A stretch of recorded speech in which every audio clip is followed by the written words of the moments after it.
Est-ce que vous savez qu'il existe un produit dans le monde, best-seller dans le monde, ou bien beaucoup en Occident, best-seller dans le monde, qui n'a aucun bénéfice intrinsèque pour l'être humain?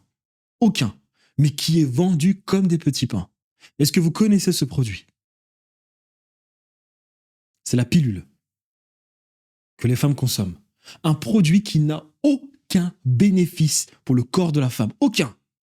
Mais lorsque tu vas l'expliquer à certaines femmes, elles vont te dire que s'il y a des bénéfices, c'est exceptionnel. Et quand je dis ça, ce n'est pas pour critiquer les femmes. Quand je dis ça, c'est parce que j'ai tellement de compassion pour les femmes. Je suis attristé pour ce qui est la situation des femmes en Occident. Parce que les femmes, lorsque tu apprends l'histoire de la femme occidentale, tu comprends pourquoi. Aujourd'hui, elle est capable de défendre la pilule et de donner des justificatifs pour ce qui est de la consommation de la pilule. C'est-à-dire que ceux qui ont la peau dépigmentée existent depuis 8000 ans maintenant. Donc les femmes blanches, les hommes blancs qui viennent des steppes, Caucase, qui sont allés envahir le Moyen-Orient, puis l'Europe, ils existent depuis aujourd'hui 8000 ans. Et ce n'est qu'en 1978, en Angleterre, Reform Act, ou bien 1944, donc il y a à peu près 100 ans, que les femmes ont eu un peu de liberté. Donc 8000 ans, sur 8000 ans, les femmes n'ont eu que certaines libertés il y a 100 ans.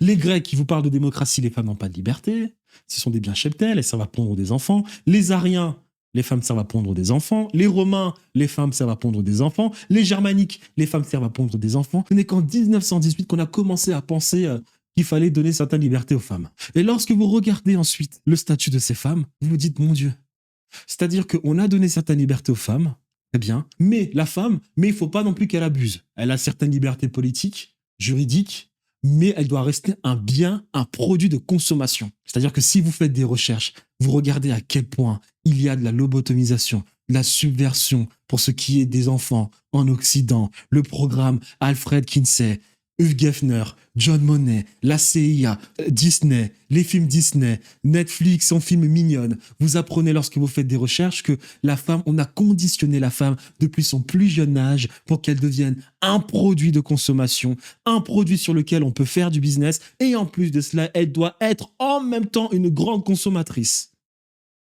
Donc ces femmes vivent dans une société qui les méprise profondément et c'est comme ça qu'aujourd'hui, il existe des produits qui n'ont aucun bénéfice pour le corps de la femme, mais certaines de ces consommatrices de ce produit seront capables de justifier la prise de la pilule.